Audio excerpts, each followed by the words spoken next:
Hey everybody, welcome to another episode of What a Hell of a Way to Die. It's Francis and Nate back again. Exciting times. If you didn't see, we finally met face to face. We confirmed one another's identities at the Eugene V. Debs Museum in Terre Haute, Indiana.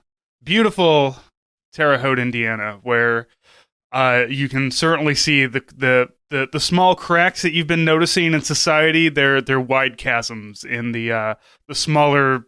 It's not a small town, but it's a small city, I would say, and it's kind of slowly falling apart like everything else is. But the museum was very nice. I found it very interesting that the way that house was preserved, because of the fact that it was made a historical marker in the 60s, and every other Victorian home on that block was destroyed for various reasons. And you think to yourself, okay, well, when Indiana State University, Go Sycamores, did something about it, did they at least replace it with something better? And the answer is no. That whole block is just either parking lots or open land that very obviously used to be a neighborhood. And then some kind of cheap tract housing apartments have been placed there. But you get the impression that this was some kind of really aggressive urban renewal, and it just because of curiosity of people who knew Terre Haute's history and Eugene Debs' history, this house was saved and then subsequently renovated. But it's genuinely Terre Haute, I don't know, has more stuff than the town my parents live in Bedford in southern Indiana. But a friend of mine and I were speaking. He lives there now for his job, but he's from Crawfordsville and has always hated on Terre Haute throughout his life because it sucks. And he was like, yeah, it is better than I thought in the sense there's a few nice things, but slowly getting slightly better is about all you can hope for Terre Haute, Indiana. And I thought that was a very telling thing, but it is very strange because the tour guide in the Debs Museum pointed out to us that there was a time when Terre Haute was really, really prosperous, and people thought this could be another St. Louis or maybe even another Chicago. Its population was just doubling every 10 years, but I don't know what happened, and I don't really know. I mean, I presume the same kind of, deindustrialization meets new strategic avenue of approach gets built elsewhere meets desegregation, everyone abandons the city kind of stuff that happened everywhere in the Midwest. Took place. But yeah, Terre Haute, look, I don't think that it's us punching down to say that it sucks. I think that's the thing that everyone who's from the state of Indiana would acknowledge. And something that I found very interesting was we went to a restaurant afterwards to get pork tenderloin sandwiches. And I don't know, man, maybe you disagree with me, so you can tell the story. But to my eyes, when we asked for a table, they were pretty hostile at first, and they warmed up slowly. But it was sort of I just remember thinking, I was like, I'm from this state. He's from Illinois. We look like we're from around here. We don't look like we're dressed out of town. I mean, I guess we don't look like we're literally about to die. But there were people our age in that restaurant too.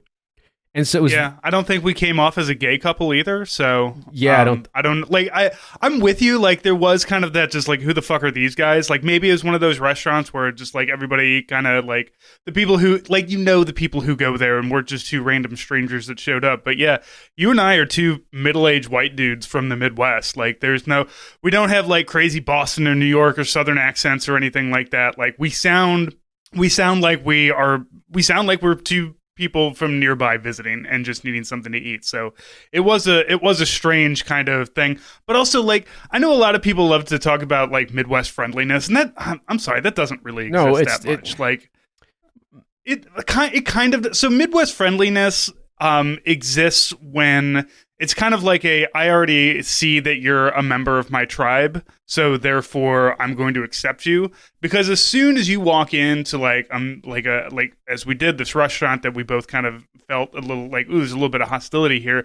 The thing you have to remember in places like Indiana, Missouri, places, the states that we're from, is that if you piss off the wrong person, you're going to get fucking shot. That's just, and when you walk into a place like that and you're immediately already at a negative kind of thing with everybody there, you're just all right, I'm closer to getting shot than I am being a friend with anybody here, and I don't know why, and I don't know the rules, and I don't know what you want. Just give me the shitty pork tenderloin sandwich and let me eat half of it and throw the other half away, and then we'll it is very funny to walk into a restaurant that's got every single surface inside covered in like weird random Americana pictures and frames from like the 30s through 60s popular culture, and everyone is staring at you when you walk in, and it looks like their faces are like animated GIF versions of like the profile pictures of people whose Facebook posts are like prayers for my wife, she's unvaxxed. Like it was pretty weird, I'm not gonna lie. But like the thing was is that when I was just like, yes ma'am, and she's like, can I help you? And I was like, yes ma'am, we're just looking for a table for 2 people. And after like we ate and did whatever, made our orders and stuff, they warmed up a little bit. But yeah, that initial bout of hostility, I was just like, what the fuck? Like, because that's the thing that like I wasn't expecting at all. I was thinking like, oh, whatever. Like I wouldn't even call it redneck because it's not redneck. My parents live in a fucking redneck area, and say what you will about insane redneck places, they're pretty polite. Like, I had people asking me if I was done with gym equipment when I had very obviously walked to the very other side of the gym and was on a different piece of equipment. Like, they were polite. Whereas this is, I don't know, this is more of like shitty central Indiana, to be honest with you. Like, it's not redneck. It's just, I mean, Midwest nice is an interesting one because I don't think it exists either. I think there's a certain degree of like in-group versus out-group, but even to someone who's a member of the in-group, like it's definitely, it's hard to describe, and we could go into a lot of detail, but I feel as though it's not just a member of like, oh, you look like me, you dress like me. There's definitely this kind of intricate dogs sniffing each other's asses kind of thing to figure out if you're different in any way. And if you are different in any way, then you either get judged or just like openly get made fun of. And I would say the thing that was always interesting to me with people is that like if somebody's from New York, like visiting from New York in Indiana, kind of thing, that like people will make it a point to be like, oh yeah, he's in New York. How's New York? Oh, you don't have these in New York, do you? Yeah, New York's real fancy. We're not fancy like New York. And it's just like, bro, I just want a fucking sandwich. Like it's very stupid.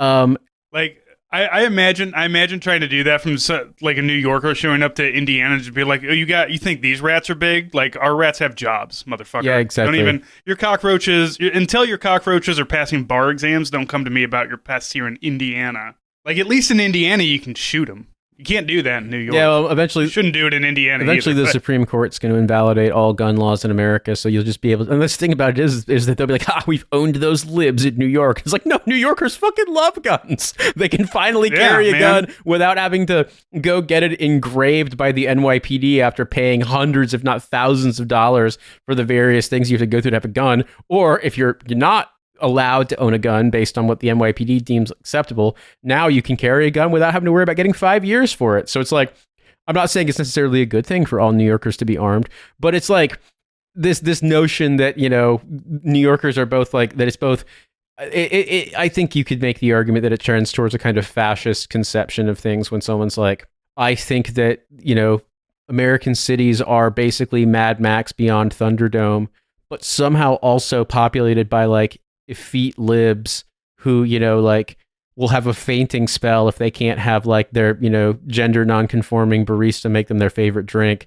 It's sort of like, what the fuck are you talking? Like, and also I think the funniest thing is this new conception of describing yourself as like the tough conservative, person who knows the real truth about things.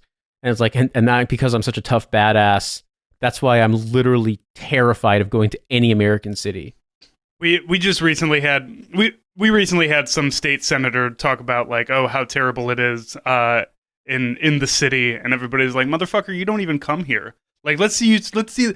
Everybody's worried about the guns in St. Louis, and the problem is that it's the dumbasses who drive here in their F-150 Super Duties and leave their guns in their trucks, and then leave the trucks unlocked. And then suddenly their guns get stolen. It's a good system we have here. A good redistribution of guns amongst the people. I assume. I do like your comparison to Mad Max Beyond Thunderdome, because most major American cities, I do believe, are just being run by like a small guy on the shoulders of a big guy in the sewers somewhere. Yeah, and also I think if American cities were like Mad Max Beyond Thunderdome, American conservatives would be, despite all of the other obvious problems, they would find a way to be the most scared of Tina Turner's character. So it's just, it's a circle that remains unbroken. I guess A strong black woman that's in charge that they all want to fuck, but they're all scared of her too. I mean, that's like a recipe for making boomer brains explode. yeah, and I don't know what it is, man. I wish there was one thing I could point to, but I don't know. I think it's like the further you get away from this stuff, when you go back, it's not like I don't fit in. It's not like I can't, get along with people. I don't understand how things work. Obviously, I do, but I do find it interesting because after all these years of being gone, every time that I go back, there's something new that surprises me. And it's just like, oh yeah, I remember when I used to see this all the time, but now I don't anymore. Like walking into like a gas station that feels like the biggest store I've been into in years.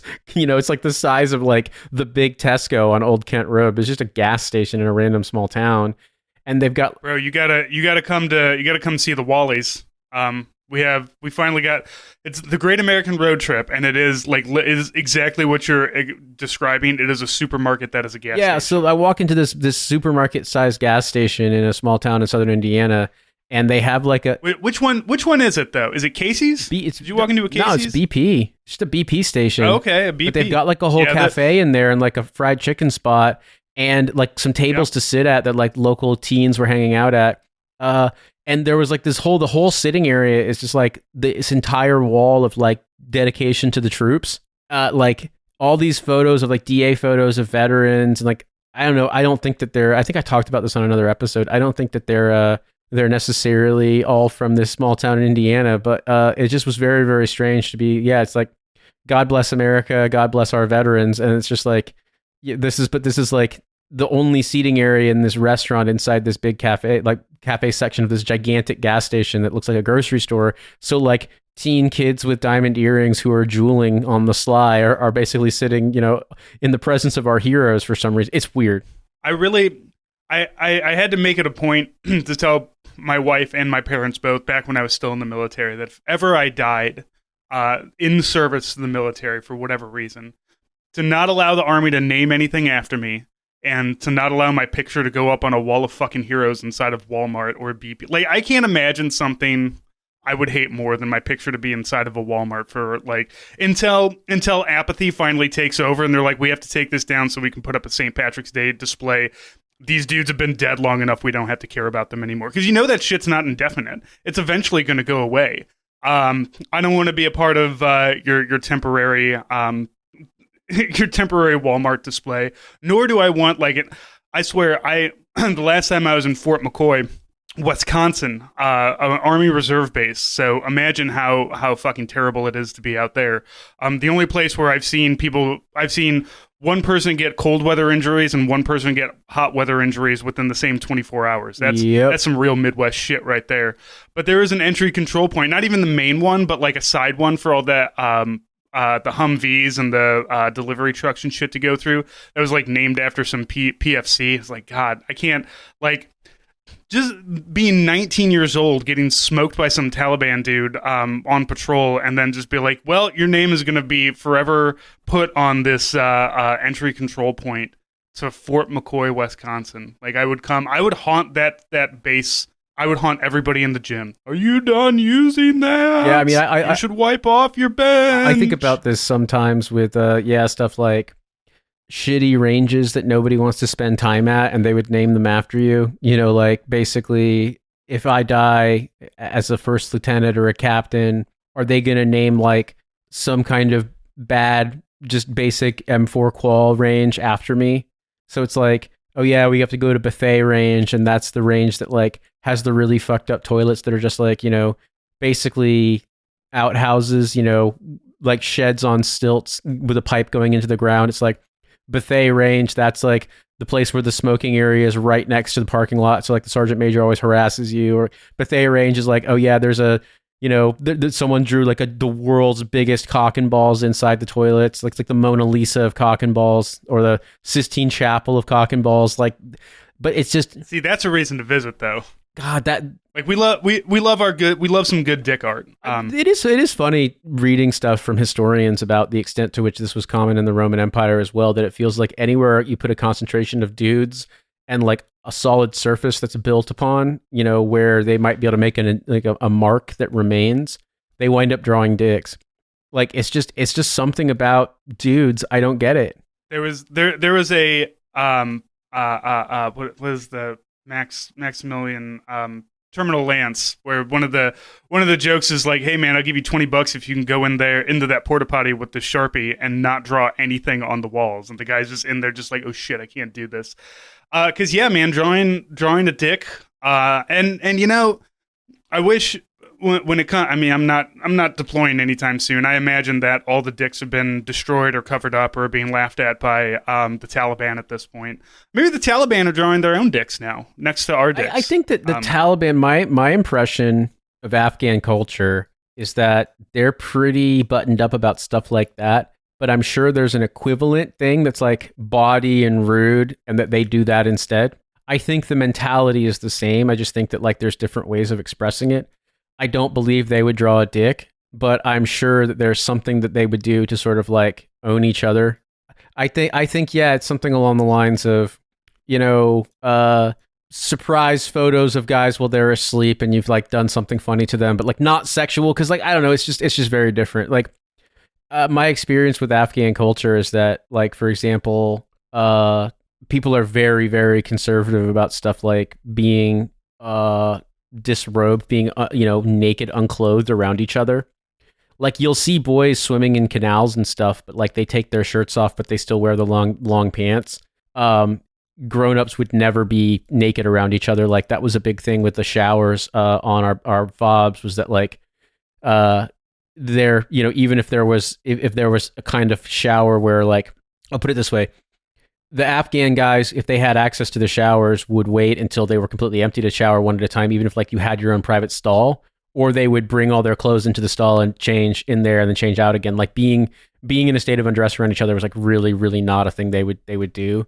And so at least that was my impression. And so like, yeah, but they also have a very, like, the men have a very and I say intimate relationship with one another. I mean, they don't have like the hang-ups that like American dudes have, like, don't touch me, that's fucking gay. You know, they're a lot more, you know, there's a lot more hand holding. Oh yeah, they're touching. way more physically affectionate in a way, but yes. That's like not objectively seen as sexual. That definitely was my experience. Yeah. Meanwhile, like, American Marines will get naked in front of each other and like towel slap each other. Oh, like they'll fully teabag each other in their sleep, but like it's not gay. But that's not gay at all. It's just having fun with your buddy. So, you know, what we're getting at though is that while the Taliban may not, you know, draw dicks on stuff, we still do have things in common with the with your common soldier. Every soldier has something in common with every other soldier. Usually it's fuck the officers, I'm going to draw a dick on this. I'm gonna put my balls on my buddy's face. It'll be funny. I think something that's really funny was I'm sure I've told this story before, so I'll do the summarized version. But when they would do the text readouts of low-level voice intercept, and it was like the Taliban bitching about being cold on OPs, and then like yelling at each other for hot miking, like that was, we're like, wow, you're absolutely just like us. So you know, it's just not we're not that dissimilar. That's just the thing, right? The thing, all 19-year-olds are the same. The only difference is that you've, like, in a war zone, you've taken a couple of 19-year-olds, you've given them a bunch of guns and legal speed in the form of Rippets or coffee or Monster or actual speed in some cases, and you just shake them up and point them at each other. But like, certainly if like two 19-year-olds from the two sides got together, I'm sure they'd just be like, fuck all this, let's go draw dicks on stuff. Or, you know, the one big handshake meme that I feel like, maybe less so the Taliban, although I don't know, because I mean, like, I don't know how strictly this stuff is enforced. I was going to say the big handshake meme between my former soldiers and the Taliban, or at least Afghan soldiers, is like finding a way to consume illegal drugs. So, because god damn, they loved fucking doing drugs. And in fairness, so do our soldiers. They love doing drugs too. So in a way, the Afghans, certainly the Afghan police and my former soldiers, like, you know, they were able to find peace and unity under the flag of an enormous weed plant, because they loved blazing that shit. And I mean, from what I could tell, I never smoked anything in Afghanistan. I have no idea, but like the hash certainly looked good. I was never offered. I think I would have been too much of a nerd back then to smoke. Oh, I was weed definitely anyway, offered it. I was just like, nah, man. And I mean, like, for good reason. If I had popped hot, like, it would have just been such a life-changingly Yeah, humiliating. as an officer, you Yeah. can't do that. And I actually shit. turned You down gotta- weed on mid tour, and then like thought I'd be like, oh, I could have smoked that, but I didn't. And then like I got back from mid tour on a flight that arrived at Sharana Airfield at 6 a.m. and I showed up at my battalion headquarters, and the S1 was like, "Oh, you were back. Oh, sick. All right, cool. We got you on a piss test." And so like 100%, if I had smoked weed at home, I would have popped hot. So it's just like I feel like there was a lot. Like I never got piss tested overseas. Our officers didn't give a shit. For the most part, I don't know. Like we're a small detachment, so I don't know how any of that works. But yeah, nobody ever asked us, even after mid tour. the way that it works is that it's there's an allotment of how many piss tests you get based on your company, and I'm pretty sure like the way it normally is supposed to work, at least when I was deployed as an active duty unit, was that every unit was supposed to have enough supplies given to them that they could piss test everyone in their formation once every 6 months. And how they went about doing that was up to them. But I also like, obviously, it just depended on whether or not you had the supplies, and also whether or not like, your command was really pushing for that stuff. I have no idea what it's like in the reserves, guard or reserves, honestly. I do recall our battlefield sustainment brigade, or brigade support battalion, rather, deciding to just hit their unit with their formation with like a fucking 100% piss test. So they blew the whole 6 month supply in one go. And they got so many fucking people.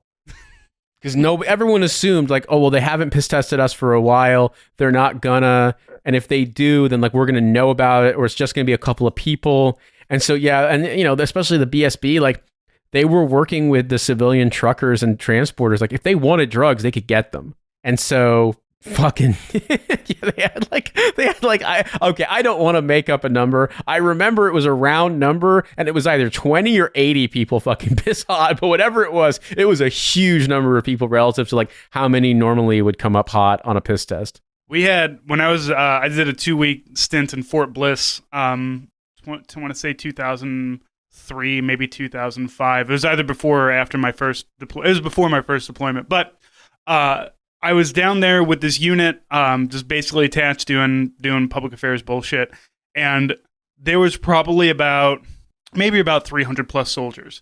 And right at the end, like the day before the last day, they did a 100% piss test, and I was told by one of the NCOs, because like I was sweating, not because I thought I was gonna pop hot, but because like it's not easy for me to pee on command. So, I got to drink a lot of water. But the thing is that when you're piss testing 300 plus people and there's only 2 bathroom stalls to do it in, it ends up being like sometimes you got to go take a piss. You got to go relieve some pressure before your piss test in situations like that. So it was not great. It was not fun for me or anybody else.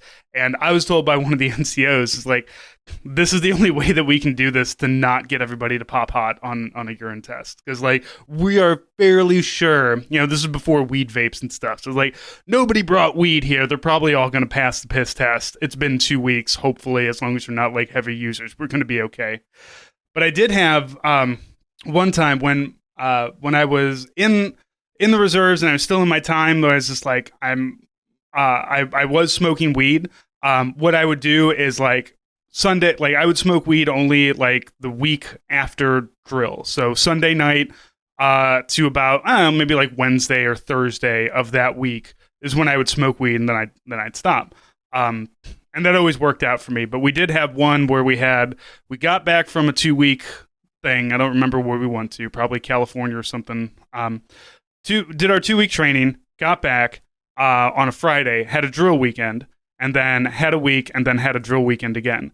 And the way they set that up, because they're like, look, we can knock out so much stuff. We can have 2 weeks, the drill weekend, another drill weekend. We don't have to see each other for another 2 months after that. What they didn't tell us is that they were going to piss test us on both drill weekends. So they piss tested us on the first one, and I thought to myself, I bet I could get it late. Yeah, they're not going to piss test us again. But like, thankfully, that little nerd voice in the back of my head said, you know what? If you're in uniform, they can piss test you, so don't do it. And sure enough, they piss tested us both weekends, because they're like, now we don't have to do another urine test for like 9 months or something. So But we had one guy who did pop hot on that, and they let him get out of the army. I think this was pre-surge, maybe, or maybe it was, I can't remember. But they let him get out because he had spent a lot of time in as infantry, and then it was public affairs. So they, depending on your command, is how fucked up you get for popping hot. But I have never. The government has never legally caught me smoking weed, even though I talk about doing it all the time on a podcast at this point. I have also too late, bitches. You can't get me now. I have also never been caught doing the weed by the government. Yeah, no, my brother got arrested when he was 18 for it. So I was like, yeah, that'll definitely never be me, and I've made it a point to not get caught. But I don't know. They haven't been caught by the British government either. Although the idea of being arrested for weed at age 38 is very, very funny. It could happen. I mean, because weed is illegal here, and the cops are just as arbitrary and dumb as they are in America. But I guess don't expect this to happen to me anytime soon. Also, I don't really smoke, to be honest with you. I mean, I have a weed vape that I managed to get illegally, but I don't really use it very often, just because I found that I actually save weed for when I really cannot sleep. And when that happens, I use it. And even if it's not the most restful sleep in the world, it's better than getting no sleep or getting 2 hours of sleep. And I feel like if I save the weed for that, then when I use it, it genuinely functions great, because I've been on, weeks long, month long tolerance break or something like that. But also, I don't know, weed rules, but it definitely affects my short-term memory in a way that it may not necessarily affect everyone's, but that has been my experience, that if I become someone who uses weed 5-6 days a week, even if I just smoke before bed, I get short-term memory loss. And I feel like an asshole because I'm unable to remember stuff that Cynthia's asked of me and things like that, and basic tasks. If I don't put everything as a reminder in my phone, I start forgetting them. And my dad's Parkinson's manifested first as short-term memory loss and then got worse and worse. And so I don't necessarily know if any of that is related. I'm sure people out there in the weed industry will be like, Nate, there's a great strain you can smoke that doesn't cause memory loss. I would love to have it. I live in Britain. Weed is illegal. So ultimately, unless you're going to send the world's most long-distance drone to fly under the radar all the way from fucking Colorado or Hawaii or California to come to London, England, and give me probably a quad of the fucking weed, because it's going to fucking a quarter ounce would last me 5 years. Unless you're going to do that, there's no real point in talking about it, because the weed you get here is whatever the weed man's got, and the strain is just weed. It's like smoking in the 90s in America. Yeah, this is what you get. What kind of weed it is? It's weed. It's sometimes it has seeds and stems in it. Sometimes it doesn't. It's not You're fake, very lucky it's real, if you get one. But if you get little red hairs in it, you're just like, ooh, I hope that's supposed to be there, and not the weed man accidentally spilled it on his carpet and had to brush it back into a bag for me. It's very funny because weed is legal in New York City now, and so my friend is able to just get weed delivered, and hanging out with them and seeing the weed delivery stuff.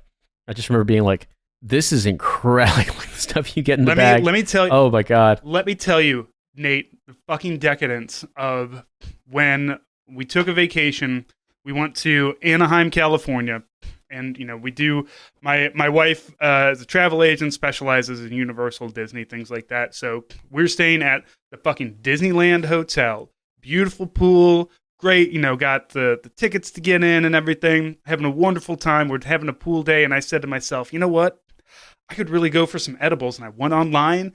And I found a dispensary that delivers, and goddamn it, I had weed delivered to me at the Disneyland hotel. And I was like, there's a lot of problems with America right now, but this is kind of an incredible thing that we're doing, and I'm very excited about it. So I wish this for everybody in the United States. Unfortunately, we don't have it yet here in Missouri. And I have, I just went to the weed store yesterday, because sometime in February, all the weed stores are going to go to, being able to sell legally to anybody.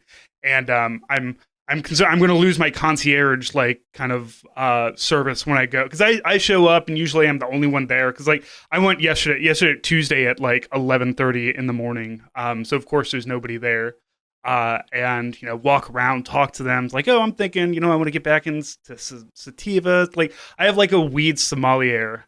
And I'm going to lose that soon. They're just like, well, you can always order online. Like, that's not the experience I want, though. I was always worried, like, oh, weed's so complicated. Now I'm a weed snob. Like, oh, I got to get my waxes. I got to get my flowers. I've got to get some carts. I want to make sure I get some cones for rolling, because I suck at rolling. I've just gone full weed guy into it. And while I do generally smoke every day, I don't until like the end of the day, because if I do it like I certainly short-term memory loss, but also like if I smoked weed during the day at work, I would just sit on Twitter all day. And I mean, to be fair, I do that a lot already, but I also do work, so I would not be doing actual work. So I can't do that. I don't have a job where I can smoke weed at that job anymore, sadly. But something I do like to do is walk around when I'm walking my dog after work and smoking a joint, and nobody really gives me any shit. So forgive me for not knowing this in great detail, but I thought, so is weed fully legal in Missouri now, or it gonna be? It is, yeah. How in the fuck does Missouri, the racist shithole, goddamn fucking like mega slave state, like world's most moronic fucking right wingers, and they legalize it before Indiana even gets medicinal weed? How is this possible? Here's the thing: here's what doesn't make sense about this fucking. Was it a referendum? Right? So. Well, no, we had a vote. We had a vote on. You had a vote. Like you had a vote. Like, did you vote, or was it like your assembly voted on it? Like, no, we vote. People voted. So they had a referendum, because I don't think they have referenda in Indiana. Like, it's just not in the state constitution, and so there is no mechanism unless Indiana's insane legislature does it, and like all they're gonna do is just make new laws where like if you get an abortion in another state, they get to fucking like launch you into the sun or something. Indiana's gonna have a space program for like punishing abortions.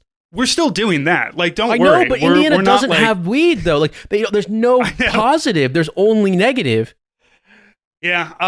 Well, I mean, like Missouri, it's really easy for you guys to get guns too. So I guess it's very funny that the degree to which when they talk about gun crime in Chicago, they're like, "See, Illinois' ban doesn't work," and it's like, yeah, well, because there's a state. You're touching this gross little state that anybody can buy a gun and come across and sell it to anybody. Yeah, else. it's like whenever they have those pie charts about like what's the number one killer of birds, and it's like a tiny microscopic fraction of a sliver is wind farms, and then like 75% is just cats. Like basically it's that, but for like gun violence, like where do the illegal guns come from? It's like all these, multifaceted reasons, and like this big, huge chunk is just Indiana. It's a lot like how people talk about like, oh, well, all the gun violence that happens in Mexico and the cartels. It's like, where do you think they get those guns? From their shitty neighbor, America. Just like where all the guns in Chicago come from their shitty neighbor, Gary. Well, Gary, Indiana, not a dude named Gary. Although there might be a dude named Gary selling guns in Gary, I honestly Indiana. don't think that Gary is the place where the guns come from. I mean, I genuinely think that people will probably, anywhere you go in the state of Indiana, you can buy. Like, it's very weird driving down State Road 37 or 67 and then to 37 to get down to where my parents live. Because, like, it's just strip malls and, like, strip mall bars, which is just, like, the drunk driving blackout zone, gun stores, anti-abortion posters, and places selling Delta 8 THC because that's legal in Indiana. And it's just a very, very, and also it's very bleak in January. So it's just like such a weird experience. I guess I thought that you were either going across the border and buying it in Illinois, or it was just medicinal only, which still is wild to me because Indiana does not have anything. I have a card too. Like as soon as it became medicinal legal, I did the telehealth thing, and it's like, oh well, I was in the army, so my brain, my back, my knees, whatever, and they're just like, yeah, here you go. And it was very simple. And then when I had to re-up it, and I probably will again, I don't know, because like apparently medicinal weed is like taxed cheaper, but not by much. And to be fair, the law for legalizing weed in Missouri came with a lot of like caveats, like, our various like districts where where we have representatives, right? So you break up your state. I think we have 8 state reps or 10 state reps. I can't remember what, but like each of those districts get only a specific amount of licenses. So like you're gonna have the same amount of weed stores that you in like Kansas City as you would have in St. Louis, but also like in northern Missouri, which is all just farming and there's nothing there. So like it's much like when they brought the COVID vaccines to Missouri, and they're just like, we're just going to distribute this evenly across the state. And it's like, well, that's why St. Louisans have to drive like 3 hours to get a fucking shot, because the people of Marceline, the people of Kennett, Missouri, are not getting these shots, but we in St. Louis want them. So it's kind of that, but it does also come with, amnesty stuff for people who are in prison for weed. So it's like, the good outweighs the bad on it, overall. But I don't know. It's like I said, it's still Missouri. Like, yeah, weed's legal, but it's still like the school districts, like every like 4 or 5 months, it seems like another school district in Missouri is going down to 4 days instead of 5, just because there's no money anymore, because our legislation is stripping tax dollars out and sending them to private schools instead, until they completely hobble our entire public education system. So that's not great. Actively making the state dumber. Maybe the weed's part of that. I don't know. I have clicked on the Marijuana Policy Project's website just to make sure that I wasn't putting out bad information, because I don't want to be contributing to disinformation online. I don't want to do disinformatskaya. I want to make sure I'm giving you accurate information, because I am a professional podcaster and I take my job seriously. So I went to the MPP's website talking about each state, and I clicked on Indiana. And let me read this to you from the top to the bottom. Although there were 13 cannabis-related bills introduced in the 2022 legislative session, including bills to legalize medical cannabis and to decriminalize possession of small amounts of cannabis, none advanced out of committee. Indiana is now one of only 13 states with no effective medical cannabis law, and one of only 19 that still imposes jail time for simple possession of cannabis. Under current law, possession of even a single joint is punishable by up to a year of incarceration and a fine of up to $5,000. Both Indiana's neighbor to the north, Michigan, its neighbor to the west, Illinois, have legalized cannabis for adults' use.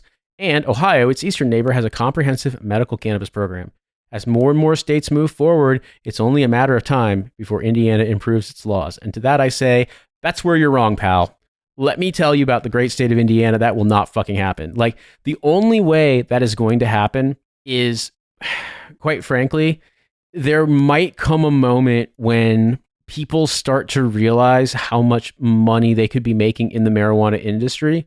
But even then, like, the fact that like stuff hasn't even really advanced, like if it was put to a vote, I think it would happen. If it was put to a referendum. But Indiana's just, they won't let that happen. Like, it's really a state that loves sending people to prison and loves, being as miserable as possible. Like I said, do you know what Terre Haute's main like income is? The fucking prison. Right. Yeah, so. I was going to say Terre Haute's where they executed Timothy McVeigh.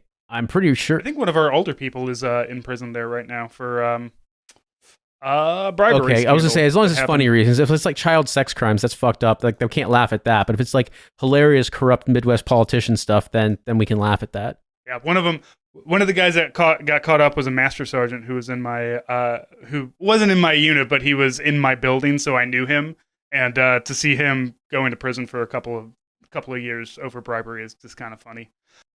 Something that I did notice also is you talking about legalization. So when it went legal, like in Illinois, I can think of at least like 2 or 3 dispensaries in Illinois on the east side, like in Belleville.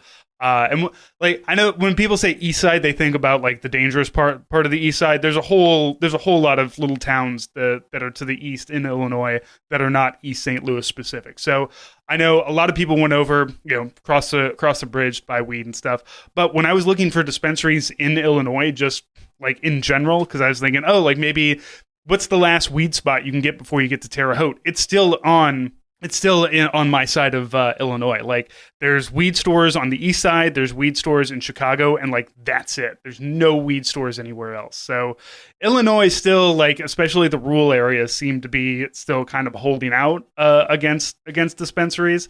But it's strange because I'll drive around, you see billboards and everything for them, but I don't know, like.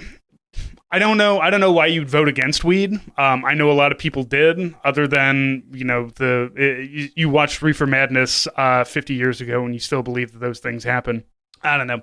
But thankfully we have it, so that makes living in Missouri slightly better. And if necessary, we can go over to Illinois if we need, some kind of services that Missouri doesn't provide. What's funny is I'm looking at the list of what are the states in America that are similar to Indiana in terms of refusing to change anything. So there's no medical marijuana, and they still have jail time for possession. And they are Idaho, Wyoming, Wisconsin, Iowa, Kansas, Texas, Kentucky, Tennessee, Georgia, South Carolina, and Indiana. Like, Iowa's the first state that legalized gay marriage. Like, what are you guys doing? I thought it was Vermont.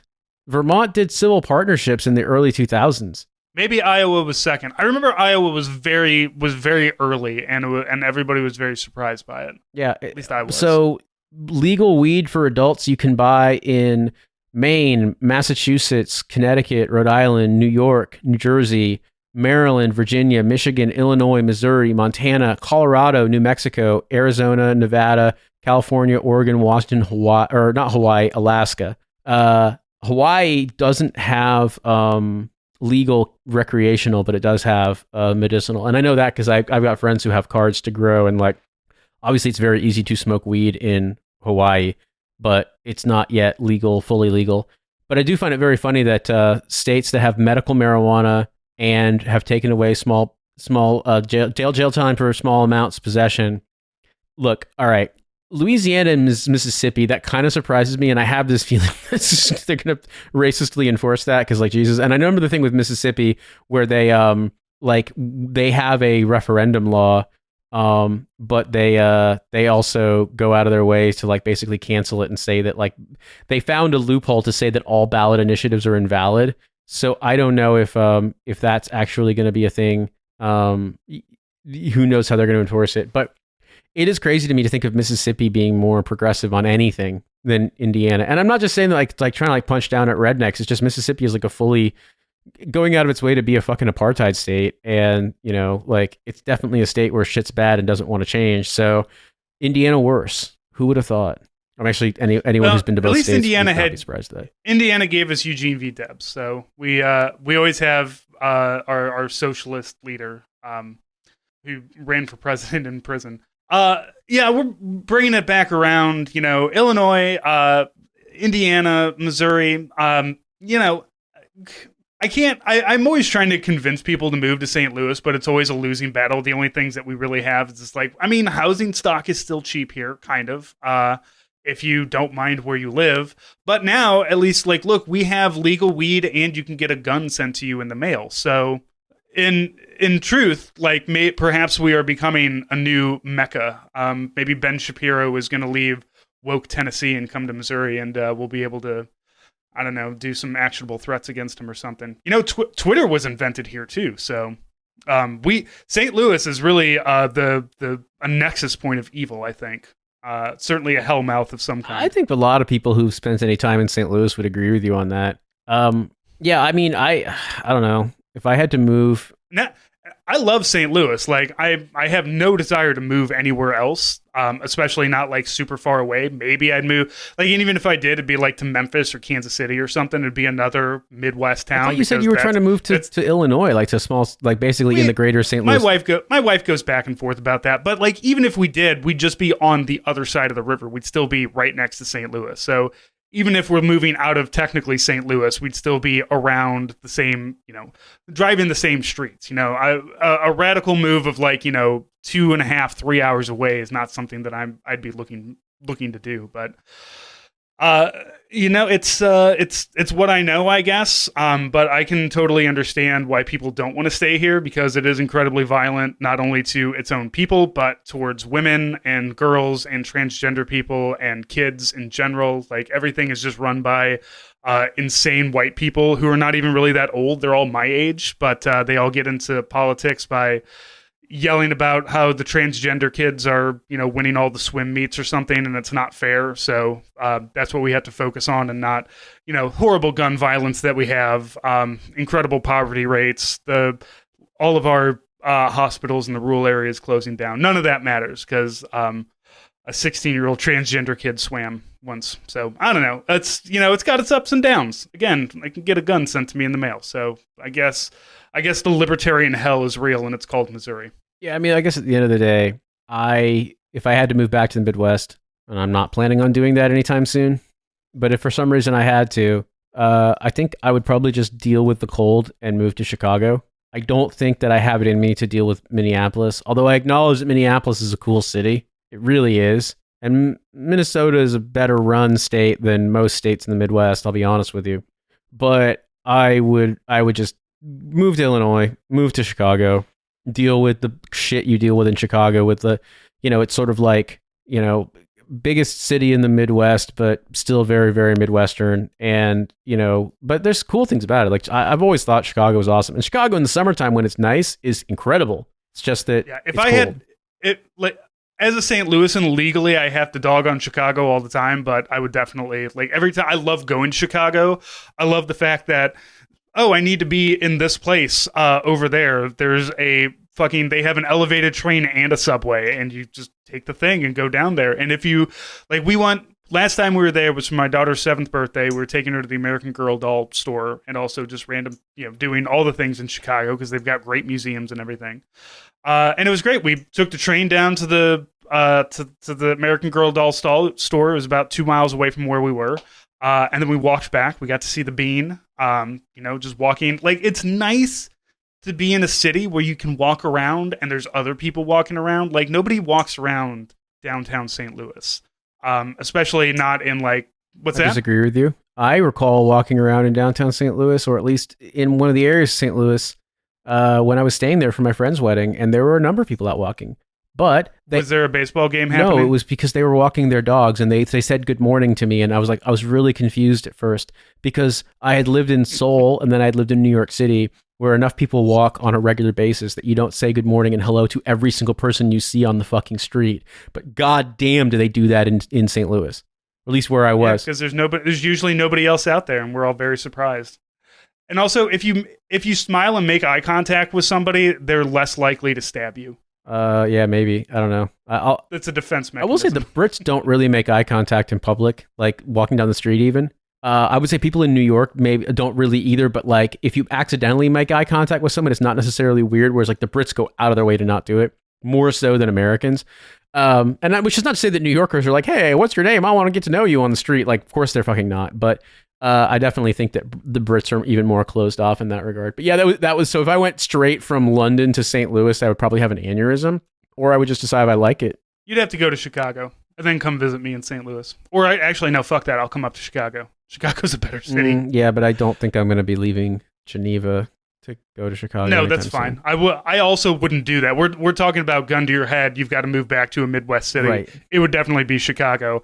I'm sure that, you and I will be able to meet again, this time perhaps at the world's largest rocking chair in Illinois in a couple of years or so. Yeah, but we did at least get to meet up in person after, and I'm not joking to the fans out there, Francis and I have been doing this show since the end of 2016, and this was the first time we'd met in person ever. So that is like 6 years and 1 month that we've been doing this show.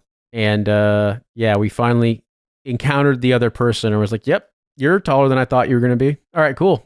You are very tall. It's like, I imagine it's like meeting John Fetterman. We're just like, I know Nate's tall, but like, it's not until you meet him. You're just like, oh, like I'm 5'11". I'm average height. So like anybody taller than me is just tall. But I'm only 1 inch taller than you. I'm 6 foot even. You know what? That's 6 foot. That's what matters. That's tall.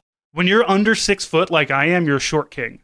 Anything over that 6 foot and up, you're tall. That's so funny. That's how Yeah, it works. I am. I'm exactly 6 feet tall. I am 183 centimeters tall.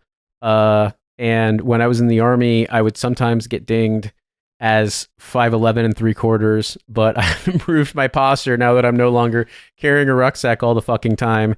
And so even with my shoes off, I remember last time I had a physical, I was exactly 183 or 6 foot even. And so I managed.